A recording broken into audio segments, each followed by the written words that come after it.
Hello my dear students, welcome to my channel and I hope you all are doing great. So guys, आज का ये video BA honours political science के जितने भी बच्चे हैं उनके लिए one of the most important video है। बिकॉज यहाँ पर हम लोग क्वेश्चंस के साथ साथ आपके आंसर्स को भी डिस्कस करेंगे कि एग्जाम में जो भी क्वेश्चंस आपसे पूछे जाएंगे उन क्वेश्चंस के आंसर्स आपको किस तरीके से करने हैं। सो यहाँ पर आपका पेपर है बीपीएससी 110 यानी कि ग्लोबल पॉलिटिक्स का पेपर।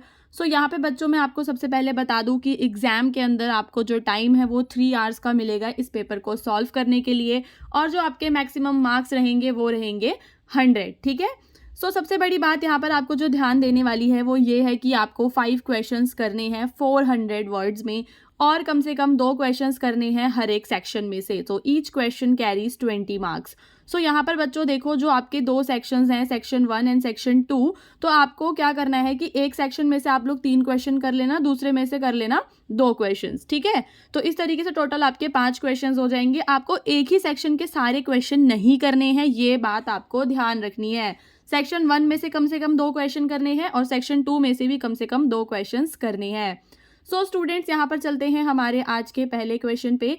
इस क्वेश्चन के अंदर आपको ग्लोबलाइजेशन और सोवरेनिटी के बीच का जो रिलेशनशिप है वो बताना है। सो यहाँ पर बच्चों देखो, ये जो क्वेश्चन है ग्लोबलाइजेशन एंड सोवरेनिटी, मैंने अपनी आंसर वाली वीडियो में डिस्कस किया हुआ है, जिस वीडियो का लिंक मैं डिस्क्रिप्शन में आपको दे दूंगी। सो यहाँ पर बच्चों ग्लोबलाइजेशन का मतलब होता है आपका वैश्वीकरण, यानी कि जो विश्व है वो आपस में जुड़ गया, विश्व की जो मार्केट्स हैं वो आपस में जुड़ गई, उसको हम ग्लोबलाइजेशन कहते हैं। इंपोर्ट्स और एक्सपोर्ट्स बढ़ गए, आज हमें किसी भी दूर दराज के देश का सामान हमें हमारे इंडिया में मिल जाता है, तो यही है ग्लोबलाइजेशन। उसके अलावा हमारे इंडिया में एमएनसीज बढ़ गई। लेकिन इसने हमारी स्वायत्ता पे क्या इम्पैक्ट डाला, क्या रिलेशनशिप है स्वायत्ता का। सो यहाँ पर हम लोग देख सकते हैं कि हम लोग अपने आप को आज़ाद तो कहते हैं, लेकिन क्या हम सच्ची में आज़ाद हैं? क्योंकि हम जो है क्या कर रहे हैं कि ग्लोबलाइजेशन के इन्फ्लुएंस में आकर वही कर रहे हैं जो ग्लोबलाइजेशन हमसे करवाना चाह रहा है। वो जिस प्रकार का खाना हमें खिलाना चाह रहा है हम उस प्रकार का खाना खा रहे हैं, जिस प्रकार के वस्त्र हमें पहनाना चाहता है उस प्रकार के वस्त्र हम पहन रहे हैं, दूसरी सभ्यताओं को हम लोग फॉलो कर रहे हैं। तो देखा होगा आपने आजकल बच्चों में कोरियन का कितना ट्रेंड है ना, जापान की सुशी खाने का कितना ट्रेंड है बच्चों के अंदर। तो ये सब क्यों हो रहा है? तो ये सब हो रहा है बच्चों ग्लोबलाइजेशन के कारण। ठीक है। तो क्या आप पूरी तरह से स्वायत्त अब कहलाएंगे? अपने आप को कह सकते हैं कि नहीं, मैं तो स्वायत्त हूँ, मैं अपनी मर्जी से कुछ भी कर सकता हूँ। यहाँ पर स्वायत्त का मतलब ये हो जाता है कि आप जो है बंधे हुए हैं लेकिन आपको दिखाई नहीं दे रहा। ठीक है। फिर दूसरा आपका क्वेश्चन है, यहाँ पे आपको डिस्क्राइब करने हैं some of the important functions and guiding principles of WTO। So students, ये वाला भी one of the most important question है। ये जितने भी क्वेश्चंस मैं यहाँ पर आपको बताऊंगी, अगर आपको इन सभी क्वेश्चन के डिटेल में आंसर देखने हैं तो वो मेरे चैनल पे मैंने अलग से प्लेलिस्ट बना रखी है। आपकी बीपीएससी 1010 की अलग से प्लेलिस्ट है, वहाँ से आप लोग अपने सारे आंसर्स को बच्चों कवर करेंगे। अगर किसी बच्चे को आंसर का वीडियो नहीं मिलता तो वो मुझसे कमेंट करके भी पूछ सकता है। सो यहाँ पर आपको डिस्क्राइब करनी है some of the important functions and guiding principles of WTO। तो सबसे पहले आप लोग बताएंगे कि वर्ल्ड ट्रेड ऑर्गेनाइजेशन क्या है और वो कैसे काम करता है। देन उसके बाद आप लोग उसके फंक्शंस और उसके गाइडिंग प्रिंसिपल्स को बताएंगे। ठीक है। देन फिर आपको ये दोनों जो हैं वर्ड्स, इनके आपको शॉर्ट नोट्स लिखने हैं नियो लिबरलिज्म और मर्केंटिलिज्म के बारे में। ठीक है। सो ये मर्चेंट से रिलेटेड होता है, और लिबरलिज्म और नियो लिबरलिज्म तो आपने अपनी बुक्स में पढ़ा होगा। सो यहाँ पर ये इनमें से एक क्वेश्चन जरूर आपके आंसर में आएगा, लिबरलिज्म से मतलब एक क्वेश्चन जरूर आपके पेपर में आएगा। उसके बाद आपको TNCs का रोल बताना है बच्चों। जैसे MNCs होती हैं वैसे ही हमारी TNCs होती हैं, ट्रांस नेशनल कॉरपोरेशंस होती हैं। तो यहाँ पर हमें बताना है कि पूरे के पूरे ग्लोब में, ग्लोब की इकोनॉमी के अंदर TNCs का क्या रोल होता है। तो आप लोग क्या करेंगे कि सबसे पहले बताएंगे कि TNCs आखिर होती क्या है, फिर आप लोग बताएंगे इनके बेनिफिट्स। ठीक है, ये कैसे काम करती हैं, इनके बेनिफिट्स आप लोग बताएंगे। देन आप लोग बताएंगे इनके डीमेरिट्स। ठीक है। तो आप लोग मेरिट्स एंड डीमेरिट्स बताएंगे TNCs के इन द ग्लोबल इकोनॉमी। सो इस तरीके से इसका हमारा आंसर पूरा का पूरा कंप्लीट हो जाएगा। सो गाइज, नाउ अब हम चलेंगे हमारे सेक्शन नंबर 2 पे। तो सेक्शन नंबर 2 में आपको शॉर्ट नोट्स लिखने हैं। ठीक है। You have to write short notes on the following in about 200 words. तो यहाँ पे देखो, शॉर्ट नोट वाला क्वेश्चन काफ़ी ज़्यादा इजी हो जाता है।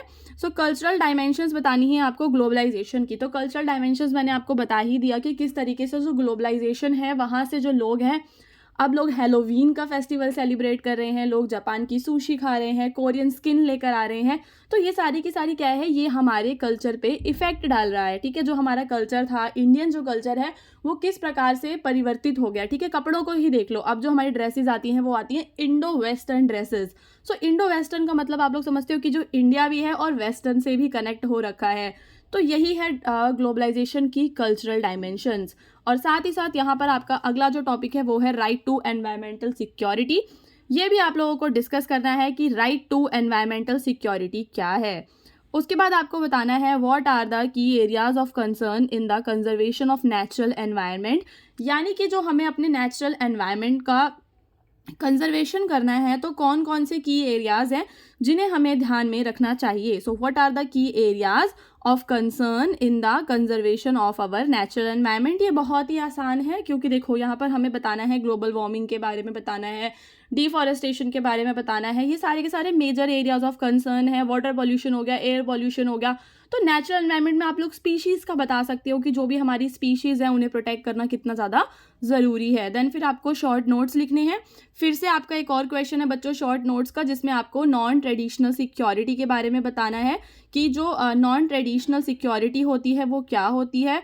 देन आपको बताना है India and international convention of refugees के बारे में। सो यहाँ पर आपको इसे पढ़ना पड़ेगा क्योंकि थोड़ा सा कॉन्सेप्चुअल है, इसके अंदर आप लोग बना के नहीं लिख सकते। उसके बाद बच्चों आपका क्वेश्चन नंबर 8 है, जिसके अंदर आपको बताने हैं features of global social movement. So guys if you want answers of all these questions you can visit my channel playlist, okay. So वहाँ से आप लोग अपने आंसर्स को जो है, आंसर्स जो हैं वो मैं हमेशा हिंदी और इंग्लिश दोनों लैंग्वेजेस में डिस्कस करती हूँ ताकि दोनों मीडियम के स्टूडेंट्स को अच्छे से समझ में आ सके। So now let's come to the Hindi medium question paper, जो कि हिंदी मीडियम के बच्चों के लिए है। सो बच्चों यहाँ पर आपका दिसंबर 2023 का पेपर हम लोग डिस्कस कर रहे हैं, जिसका नाम क्या है आपका वैश्विक राजनीति है। सो यहाँ पे जो भी क्वेश्चंस हमने इंग्लिश में देखे थे, सिमिलर क्वेश्चंस ही आपके हिंदी में भी आते हैं। सो सबसे पहले वही आपको बताना था कि वैश्वीकरण और जो संप्रभुता होती है उसके बीच के जो संबंध है वो क्या है, ठीक है। तो आपको वैश्वीकरण को बहुत अच्छे से पढ़ना है। फिर आपका WTO यानी कि वर्ल्ड ट्रेड ऑर्गेनाइजेशन जो है उसके कुछ महत्वपूर्ण बच्चों आपको कार्य बताने थे कि किस तरीके से वह जो है बाकी देशों का मार्गदर्शन करता है। फिर नव उदारवाद और वणिकवाद से आपका क्वेश्चन आया हुआ है। फिर आपका जो क्वेश्चन है वो TNC से आया हुआ है। सो यहाँ से आप लोग पता लगा सकते हैं कि कौन कौन से मेजर टॉपिक्स हैं जो एग्जाम में आपसे पूछे जाने वाले हैं। उसके बाद फिर आपका खंड 2 में बच्चों वैश्वीकरण का जो सांस्कृतिक आयाम है, ठीक है, वो बताना था। और पर्यावरण सुरक्षा का अधिकार क्या है वो आप लोगों को बताना है। प्राकृतिक पर्यावरण के संरक्षण में, अब अगर हमें प्राकृतिक पर्यावरण का संरक्षण करना है तो चिंता के प्रमुख क्या क्या है, जैसे कि वृक्ष जो है, वृक्षारोपण करना, वनों का संरक्षण करना, और जो हमारे फ्लोरा और फौना यानी कि जो हमारे पादप होते हैं और जो हमारे जानवर होते हैं उनका संरक्षण करना, और आपका पॉल्यूशन, ठीक है, ये सारे के सारे हमारे प्रदूषण का जो मुद्दा है, ये सारे के सारे जो मुद्दे हैं प्राकृतिक पर्यावरण के संरक्षण में चिंता के प्रमुख क्षेत्र हैं। साथ ही साथ हम यहाँ पे सरकार के बारे में भी लिख सकते हैं कि जो सरकार जो भी नीतियाँ बनाती है वो सारी जो नीतियाँ हैं वो अच्छे तरीके से लागू नहीं होती, जो लोग हैं उसको फॉलो नहीं करते, है ना। आप लोग चाहें तो यहाँ पर सस्टेनेबल डेवलपमेंट के बारे में भी बता सकते हैं, सतत पोषणीय विकास जिसको हम कहते हैं। फिर आपको गैर पारंपरिक सुरक्षा के बारे में बताना है। और फिर आपको बताना है कि भारत और शरणार्थियों पर अंतर्राष्ट्रीय कन्वेंशन क्या है, और वैश्विक सामाजिक आंदोलनों की विशेषताओं का भी आपको वर्णन करना है। सो इस तरीके से हमें पता लग गया कि एग्जाम में कौन कौन से टॉपिक्स हैं और कौन कौन सी यूनिट्स हैं जिनसे क्वेश्चन आएंगे। तो इसी प्रकार से हम लोग अपने एग्जाम के एक्सपेक्टेड क्वेश्चंस विद आंसर्स हम लोग आपके लिए लेकर आए हैं। So don't forget to visit the playlist link. So guys इसी तरीके के और वीडियोज़ के लिए चैनल को ज़रूर सब्सक्राइब करना।